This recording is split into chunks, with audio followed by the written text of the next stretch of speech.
කියලා. ඒ වැඩිපුර කාපු ඔක්කොම ටික මොකද වුනේ? දැන් ඔය ඉස්සරහා ආදරෙන් සුරක්ෂිත කරගෙන තියන් ඉන්න උදරයේ තැන්පත් වෙලා නේද තියෙන්නේ. ඉතින් තව කන්න මේක හැදුවේ නැත්තම් මොකද වෙන්නේ? මේක හැදුවේ නැත්තම් දිගටම මේක අරගෙන යනවා ඉස්සරහට නේ. මෙහෙම බැලුවම මාපට ඇඟිල්ලවත් පේන්නේ නැහැ නේද? මාපට දැන් ඔන්න හදාගත්තා. මොකද්ද හදාගත්තේ? ප්‍රෝටීන් කොච්චරක් ඕනේද? ෆැට් එක කොච්චරක් ඕනේද? කාබෝහයිඩ්‍රේට් කොච්චරක් ඕනේද? ඔයාට දවසකට. දැන් එතකොට ඔයා ඉන්ටර්මිටන්ට් ෆාස්ටින් එක කරන්නේ. එහෙනම් ඔයාට දැන් කන වෙලාව ඇතුලේ පැය 24ටම අවශ්‍ය කැලරි ටික අපි දෙනවා. 500ක් අඩු කරලා තියෙන්නේ. මතකද? මෙතන 500කුත් අඩු කරලා තියෙන්නේ. එතකොට දැන් හිතන්නකෝ ඔයා මේ ගන්නකට මේ ඩයට් ප්ලෑන් එක හැදුවම ඔයාලට තේරෙයි ඔයා මොන තරම් ප්‍රමාණයක් වැඩිපුර කාලාද කියලා. ඒ වැඩිපුර කාපු ඔක්කොම ටික මොකද වුනේ?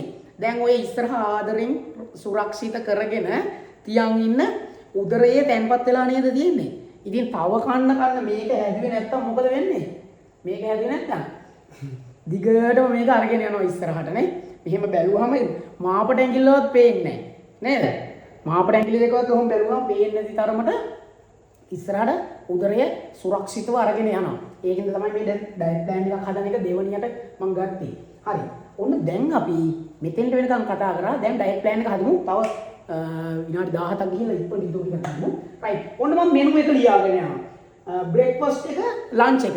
ඔයාලා මේක 3කට හදන්නත් පුළුවන් 4කට හදන්නත් පුළුවන්. කියන්නේ මේ ස්මූති එකක් වගේ එහෙම ගන්නත් පුළුවන්. දැන් බ්‍රේක්ෆාස්ට් එක දෙකට කඩලා ගන්නත් පුළුවන්. පොඩි ආහාර වේලකුයි ඊට පස්සේ ගන්න. එහෙම ගන්නවා නම් හොඳයි.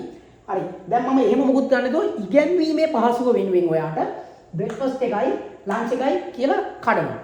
කඩලා දැන් මොන මම හදාගෙන යනවා. හරිද? මම ඉස්සරලාම කම්ප්ලීට් කරනවා ප්‍රෝටීන් ටික. ප්‍රෝටීන් ග්‍රෑම් 98ක් එන්න ආහාර කොහොමද ගන්නෙ? ඔතන තමයි ප්‍රශ්නේ. ඔතන ලොකු දැනුමක් තියෙන්න ඕනේ ආහාර ගැන. ඉතින් මේක කියලා දීලා ඔයා ඉල්ලුවොත් මම ඔයාට ලිස්ට් එකක් එවන්නම්. ඒ ප්‍රෝටීන් තියෙන ප්‍රමාණය කාබෝහයිඩ්‍රේට් මෙච්චරයි කියලා. ඔයා ඒකට උත්සාහ කරන්න මේක හදන්න. හරිද? මම ඉස්සරලාම දානවා කඩල කප් එකක්. එතකොට කඩල කප් එකක කොච්චරක් තියෙනවද කියලා මම දන්නවා. ඔයා දන්නේ නැත්නම් මං කිව්වේ අර මම එවන ලිස්ට් එකෙන් බලා ගන්න. ඒකේ තියෙනවා පැහැදිලිව කාබෝහයිඩ්‍රේට්, ප්‍රෝටීන්, මේද, ග්‍රෑම් ගන්න. දැන් මම දන්නේ හින්දා මම ඔයාලට කියන්නම් කඩල කප් එකක තියෙනවා ප්‍රෝටීන් 15 ග්‍රෑම්. ෆැට් එක ග්‍රෑම් 4ක් සහ කාබෝහයිඩ්‍රේට් ග්‍රෑම් 45ක් තියෙනවා.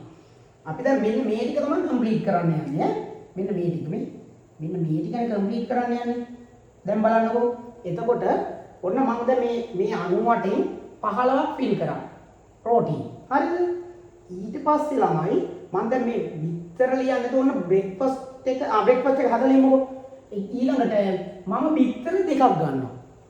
බිත්තර එක ප්‍රෝටීන් ග්‍රෑම් 6ක් තියෙනවා. එතකොට ප්‍රෝටීන් ග්‍රෑම් 6ක් තියෙනවා කියන්නේ බිත්තර දෙකකට කීයක් තියෙනවද? 12ක් තියෙනවා. දැන් එතකොට ඔන්න මම කන්නේ කඩල කප් එකකුයි බිත්තර දෙකකුයි. හරිද? එතකොට දැන් මේ දෙකේ මේවත් දැනගෙන ඉන්න ඕනේ. දැන් බිත්තරයක් ගත්තාම ප්‍රෝටීන් 6ක් තියෙනවා. ඒ වගේම තමයි මේදේ 5ක් තියෙනවා. එතකොට මෙතන 10 වුණා. දැන් මේ මේදයනේ. ඔන්න මේ ටික පොඩ්ඩක් සංකීර්ණයි ඈ. හරි. එතකොට දැන් කඩලවල ප්‍රෝටීන් 15යි, ෆැට් එක 4යි, කාබෝහයිඩ්‍රේට් 45යි. බිත්තර ගත්තාම බිත්තරවල බිත්තර දෙකක් දැම්මා, ප්‍රෝටීන් 12යි, ෆැට් එක 10යි. කාබෝහයිඩ්‍රේට් නැහැ. ඊළඟ ඔන්න මම දැන් බ්‍රේක්ෆාස්ට් එක මෙච්චරයි කියලා හිතාගෙන එකතු කරා. එහෙනම් ප්‍රෝටීන් 27කුත්, ෆැට් එක 14කුත්, කාබෝහයිඩ්‍රේට් 45කුත් මගේ බ්‍රේක්ෆාස්ට් එක සම්පූර්ණ. දැන් යනවා ලන්ච් එකට. දැන් මේ දෙක කොලේකනේ හදන්නේ. මේ ෆිසිකලි හදනවා නෙමෙයිනේ. ඒකින්ද වෙනස් කරන්න පුළුවන් හින්දා දැන් ටට්ටක් ගාලා හදමු. හරිද? විනාඩි 20ක් ගියා. හරි. එතකොට චිකන් මම ගන්නවා. චිකන් ග්‍රෑම් 100ක තියෙනවා 31ක්. හරිද? ප්‍රෝටීන් ග්‍රෑම් 31ක් තියෙනවා. ඉතින් එහෙනම් දැන් මෙතන ඔයාට 98ක් ඕනේ මේ අඩුම හදලා. එහෙනම් මම චිකන් ග්‍රෑම් 200ක් දානවා. චිකන් ග්‍රෑම් 200ක් ඈ. ඔක චිකන් කිව්ව ගමන් හරිය ලොකුවට හිතනවා. අර ග්‍රෑම් 200ක් කිව්වහම රුපියල් කීයද වෙන්නේ? දැන් කිලෝ එකක්ම වෙන්නේ 1100ක් 1200ක්. ඒක රුපියල් 200ක් 300ක්. ඔයා කොත්තු රයිස් කන්න වියදම් කරනවා. දැන් කන්නේ වේල් දෙකයි. එහෙනම් බය නැතුව, ලෝභ නැතුව මේ මාසය තුලත මේ චිකන් බ්‍රෙස්ට් ටිකක් ගේන්න. ගෙනත් තියාගන්න. ඒක තමයි හොඳම ප්‍රෝටීන් සෝස් එක අපිට ගන්න පුළුවන්. ඉතින් එහෙනම් දැන් 62යි. ඒ කියන්නේ 31යිනේ ග්‍රෑම් 100ක. ග්‍රෑම් 100ක 31යි ඉඳ ග්‍රෑම් 200ක 62යි. මේ ඔක්කොගම මේ දේ තියෙන්නේ ග්‍රෑම් 7යි. ග්‍රෑම් 100ක තියෙන්නේ 3.5යි ඒකෙන්ද 7යි. කාබෝහයිඩ්‍රේට් නැහැ. ඊට පස්සේ බත් අඩු කෝපයක් දාගන්නවා. අපි වෙනදට කරන්නේ බත් වලට බත් දාලා ඒකට චුට්ට චිකන් ටිකයි පරිප්පු කරෝල දන්නේ මැල්ලුම් හරි සම්බෝල හරි ඔහොම වට කරගන්නවනේ. දැන් කරන්නේ ඔයා ස්මාර්ට්. හරිද? ඔයා කරන්නේ ඉස්සෙල්ලා ප්‍රෝටීන් ටික බෙදාගෙන ඒකට ලස්සනට බත් අඬු කෝප්පයක් අරගෙන කෝම් පිට්ටුව වගේ හදලා හිමීට තියාගන්න. ලස්සනට චිකන් කෑල්ල එහා පැත්තෙන් තියාගන්නවා. ඊට පස්සේ ආද මෙතෙන් දැන් කියමුකෝ බත් ඔන්න අඬු කෝප්පේ ප්‍රෝටීන් 4ක් තියෙනවා. ෆැට් එක ග්‍රෑම් 1යි මෙතන 45යි. හරි? ඒ කියන්නේ කාබෝහයිඩ්‍රේට්. ඔන්න දැන් ඊළඟට දැන් මේ චිකන් කෑල්ල මොනවා හරි කරගන්න ඔයාට. හරිද? ග්‍රිල් කරගන්න හරි අපි ඒක මොනවා හරි කරගන්න ඔයාට ඔලිව් ඔයිල් මේස හැන්දක් දැම්ම කියලා. මේ මේස හැන්ද නෙමෙයි මම දෙන්නේ තේ හැන්දක්. තේ හැන්දක් දාන්න දෙනවා සෝස් පෑන් එක දාලා පොඩියට කපාගෙන හරි මට ඔලිව් ඔයිල් පොඩි අඩුවෙන් දාගන්න. එතකොට එනවා ග්‍රෑම් 4ක්. ඔලිව් ඔයිල් ග්‍රෑම් 4ක් විතර එනවා. හරි? එතකොට ඔන්න දැන් බලන්නකෝ 62යි 4යි 66යි. 7යි 1යි 4යි 7යි 8යි 4යි 12යි මේ දෙක. 45යි. දැන් අපි මේ ටික එකතු කරමුද බලන්න. ඔන්න දවසෙම දැන් මේ එකතු කරලා බලමු කොච්චරක් ඇවිල්ලාද කියලා. 6යි 7යි 13න් 3 දැම්ම එකක් ඉතුරුයි. 2යි 6යි 8යි 1යි 9යි 93යි. ඊළඟට මේක 14යි 12යි 30යි. නෑ 2යි 4යි 6යි 1යි 1යි 2යි 26යි.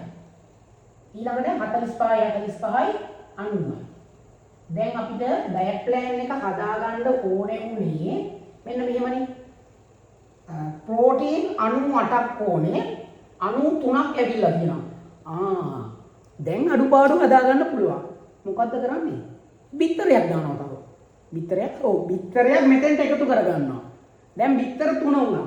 හරිද? ඔන්න දැන් මේ පස්සේ හදන්න මම මේව හදන්න යන්නේ. දැන් බිත්තරයක් එකතු කරාම මොකද්ද වෙන්නේ? අප්පට සිදි මෙතන ප්‍රෝටීන් ගාන 18ට යනවා. එතකොට 93 6ක් එක්කම 99 වෙනවා. 98ට සමානයි. ඉතින් ඒත් එක්කම දැන් මෙතන කොලෙස්ටරෝල් මට්ටම වැඩි වෙනවනේ. ඉතින් ඒකට කරන්නේ මොකක්ද දන්නවද? බිත්තර සුදු මදේ විතරක් ගන්නවා. තව එකක් බිත්තර සුදු මදයක් විතරක් ගන්නවා. කහ මදේ අපරාධෙද? එහෙම හිතන්න එපා. හරිද? මේ දවස් ටිකට. එහෙම තමයි හදන්නේ. එතකොට මේක වෙනස් වෙන්නේ නැහැ. මේ ටික වෙනස් වෙන්නේ නැහැ. දැන් බලන්නකෝ මෙතන 30යිනේ කියන්නේ. මේ ෆැට් එක 30ක් ගන්න පුළුවන්.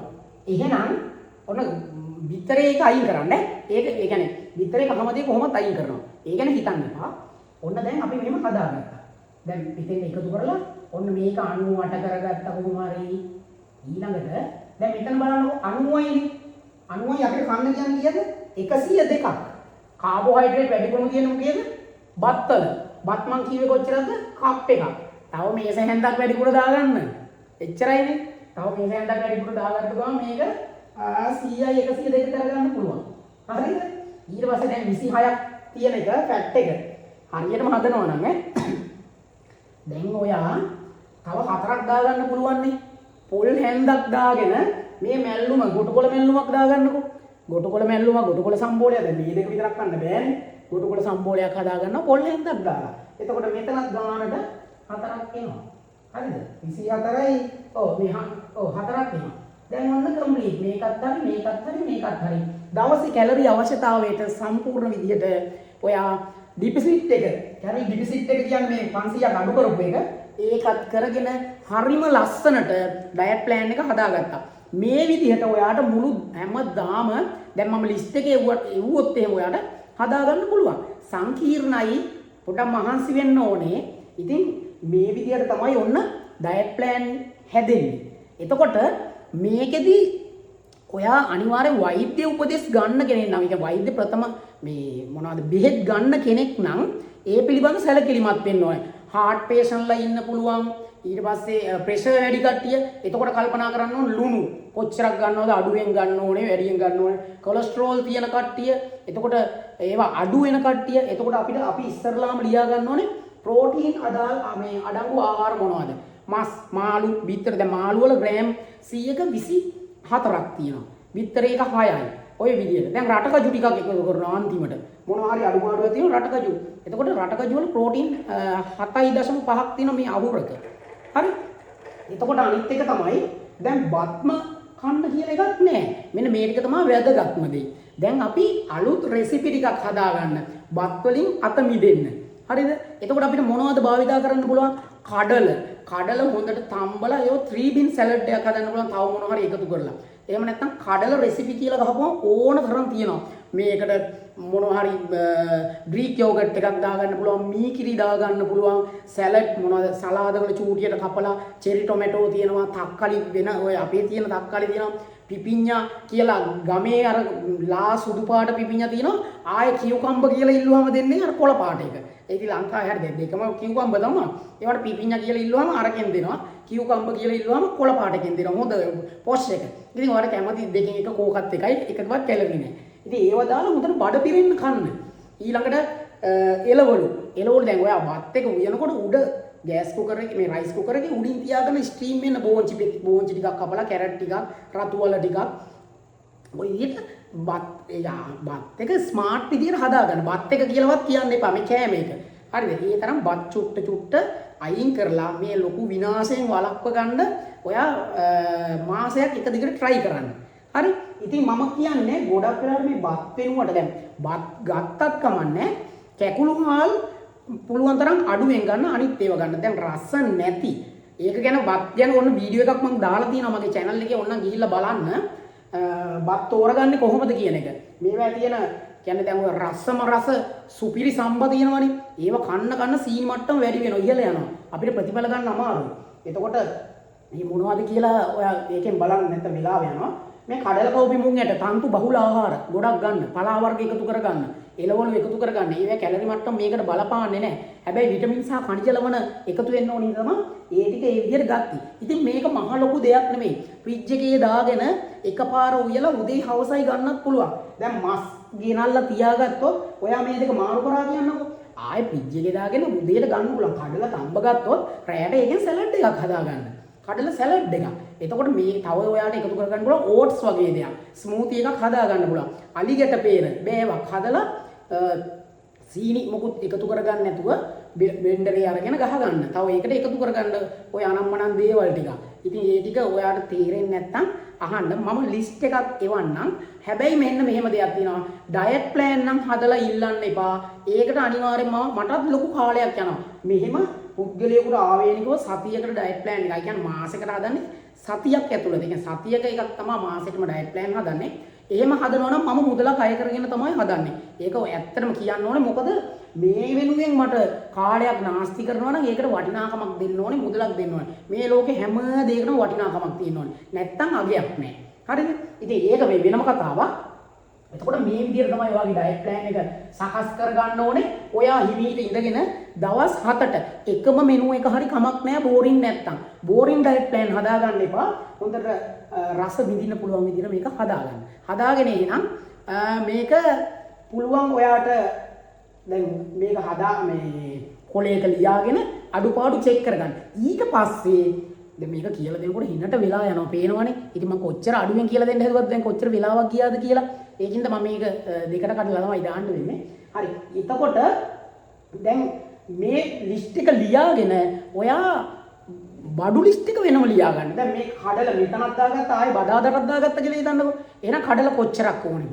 චිකන් කොච්චරක් ඕනේද සතියටම? දැන් මෙතන චිකන් බ්‍රෙස්ට් 200ක් ගත්තා. තව කීයක් හරි කොහෙන් හරි මේ එක තැනකට චිකන් ඇඩ් කරා නම් ඔක්කොම කොහොමද චිකන් කිලෝ එකක් කිලෝ දෙකක් විතර. බිත්තර ගත්තොත් එහෙම බිත්තර 15ක් විතර. එතකොට කඩල කවුරු මුංගට ඔය ඔක්කොම එකතු කරගන්න. කැරට් කොච්චරක් ඕනද? කැරට් අල දෙකක් යයි. බත් වෙනකොට තව ගන්න පුළුවන් අපිට අර්ථපල අල බතල එතකොට කුරක්කම් පිටි වලින් ආට පිටි වලින් රොටි හදන්න පුළුවන්. ඉතින් ඒ වගේ දවස් 7ට 7ක් හදා ගන්නත් පුළුවන්. දවස් 7ම එකම දේ කන්නත් පුළුවන්. එහෙම කිසි ප්‍රශ්නයක් නැහැ. ඒක තම තමන්ගේ ආර්ථික මට්ටම, තමන්ගේ හැකියාව, කුසලතාවය මත දියුණු කරගන්න. මේකේ මොනවා හරි ගැටලුවක් තියෙනවා නම් ඔයා කමෙන්ට් එකක් දාන්න. මට පුළුවන් වෙලාවට කමෙන්ට් වලින් උත්තර දෙන්න අමාරුයි. සම්පූර්ණ උත්තරයක් වීඩියෝ එකකින්ම තමයි ගේන්න බලාපොරොත්තු වෙන්නේ. WhatsApp එකට මැසේජ් එකක් දාන්න. මම WhatsApp මැසේජ් එක මේකේ දාලා තියන්නම්. එතකොට මොනවා හරි ගැටලුවක් තියෙනවා නම් වොයිස් එකක් දාන්න. කතා කරන්න වෙලාවක් නැහැ. මම මගේ රාජකාරීත් එක්ක මට කතා කර කර ඉන්න වෙලාවක් නැහැ. අවශ්‍යම වුණොත් විතරක් කෝල් එකක් ගන්නම්. හරිනේ? හරි එහෙනම් ගිහින් එන්න. ඊළඟ වීඩියෝ එකකින් ඉක්මනටම එනවා. වැඩේ නවත්තන්න එපා. ওই දිගටම කරගෙන යන්න.